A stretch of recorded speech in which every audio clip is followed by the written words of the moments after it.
এটা আমি দেখছি ভালোভাবে, মানে অন্যান্য জায়গাতেও হয়তোবা দুর্গা প্রতিমা করেছে, কিন্তু অন্যান্য জায়গাতে মানে ভাঙচুর হয়েছে, কিন্তু এই যে 2017 সাল থেকে পূজা এখানে উঠছে, তো এইরকম কোনো দেখিনি। এখানে ভালোই সব আছে, প্রস্তুতিও চলছে আর ভালোই দিচ্ছে।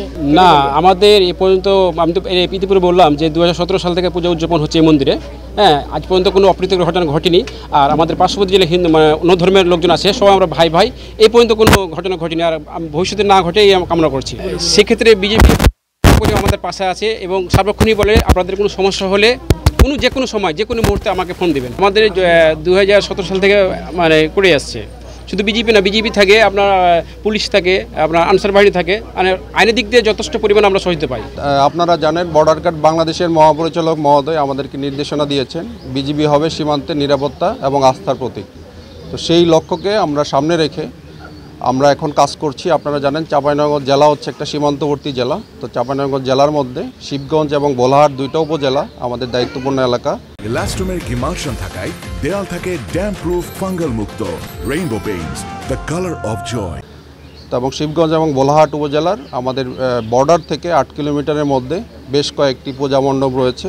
তো আমরা অন্যান্য আইন শৃঙ্খলা রক্ষাকারী বাহিনীর পাশাপাশি আমরাও এই পূজা মণ্ডপের আমরা নিরাপত্তা প্রোভাইড করছি এবং আমাদের টহল প্রতিদিন দিনে এবং রাতে আমাদের টহল পূজা মণ্ডপে যে পূজা মণ্ডপের যারা সভাপতি আছেন, কমিটি আছেন, তাদের সাথে কথা বলছেন এবং সনাতন ধর্ম অবলম্বী যারা আছেন পরিবারের সাথে কথা বলছেন, তারা যেন আসন্ন যে পূজা রয়েছে পূজাটা যেন সুন্দরভাবে করতে পারে। সেই জন্য আমরা 59 বিজিবি সর্বাগ্রে আমরা সার্বিকভাবে তাদেরকে নিরাপত্তা আমরা প্রোভাইড করছি। আমরা 59 বিজিবি অন্যান্য বছরের মতেও আমরা সনাতন ধর্মাবলম্বী যারা আছেন তাদের পাশে রয়েছি। তাছাড়া এই পূজা উপলক্ষে যেন পাশের দেশ থেকে কোনো ধরনের মাদক চোরাচালান না হয় সেদিকে আমরা কঠোর দৃষ্টি রাখছি।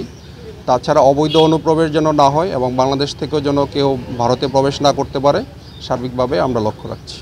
এই ধরনের আমরা আপনারা জানেন, আপনাদের সাথে আগেও কথা বলেছি, আমরা 5 অগাস্ট থেকে ভোলাহাট এবং শিবগঞ্জ উপজেলায় আমরা প্রতিটা হিন্দু পরিবারের সাথে যোগাযোগ রেখেছি এবং এটা একটা এক্সাম্পল হিসেবে আমরা দেখাতে পারি আমাদের এই দুইটা উপজেলায় কোনো হিন্দু পরিবার ভয়ে বা নিরাপত্তার অভাবে কেউ বাংলাদেশ থেকে ভারতে প্রবেশ করে নাই এবং তারা অন্যান্য মুসলমান পরিবার যেরকম ছিল যেভাবে তাদের সেফটি সিকিউরিটি এনশিওর করা হয়েছে এবং আমাদের যারা সনাতন ধর্মাবলম্বী যারা আছেন তাদেরও আমরা নিরাপত্তা প্রোভাইড করেছি এবং তাদের মধ্যে আশা করি এই ধরনের ভয়ভীতি নাই। আমরা অন্যান্য সবসময় যেরকম আমরা এই মানে সীমান্তবর্তী এলাকার নিরাপত্তা নিশ্চিত করি, আমরা এখনকার পরিবর্তিত পরিস্থিতিতেও আমরা নিরাপত্তা প্রোভাইড করছি। পূজা নিয়ে কোনো ধরনের শঙ্কা তারা সর্বোচ্চ নিরাপত্তা দিচ্ছি। পূজা নিয়ে আমরা আপনারা জানেন আমরা জেলা প্রশাসকের সাথে জেলা প্রশাসন এবং অন্যান্য আইন শৃঙ্খলা রক্ষাকারী বাহিনী তাদের সাথে আমরা মিটিং করেছি এবং জেলা এবং উপজেলা পর্যায়ে পূজা কমিটির সাথে আমরা মিটিং করেছি। এখনও কোনো নিরাপত্তার হানি হবে বা নিরাপত্তা অবনতি হবে এই ধরনের আশঙ্কা কেউ করছে না। তারপরও আমরা সজাগ রয়েছি, আমরা সর্বোচ্চ সজাগ রয়েছি। বিজিবি যতদিন থাকবে ইনশাল্লাহ আমরা সর্বোচ্চ নিরাপত্তা প্রদান করব, কোনো ধরনের যেন এখানে বিশৃঙ্খলার পরিবেশ সৃষ্টি না হয়। আসলে উৎসব তো একটা আনন্দের দিন, আমি এই উৎসবে সবাইকে আনন্দিত করতে চাই এবং সবাইকে উৎসব আমরা নিমন্ত্রণ দিই। আমার বন্ধু মহল এবং পাড়া প্রতিবেশী যেগুলো আসে সবাইকে আমরা একসাথে নিয়ে পূজার আনন্দটা ভোগ করি।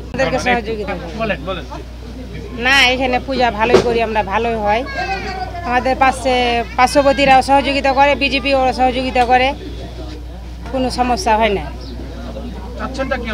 আমরা ভালো চাচ্ছি যেন এরকম ভালোভাবে আমরা পূজাটা করতে পারি এবং এরকম যেন আমাদের পাশে সহযোগিতা করে সবাই থাকে, শান্তশিষ্টভাবে আমরা পালন করতে চাই। আমার নাম শ্রীমতী প্রতিমা রানী। আর এখনো শপিং টপিং করা হয়নি, তো পূজা তো এখানে চলছে, সামনে করব। পূজার বাজার করা হয়নি, আর মন্দিরের তো বাজার করবে পূজার 2-3 দিন আগে, আর আমাদের বাড়ির বাজার করা হয়নি এখন। যেরকম একটা শক্তির প্রতীক, তারপরে নারীদের একটা জাগরণের বিষয় দুর্গারই।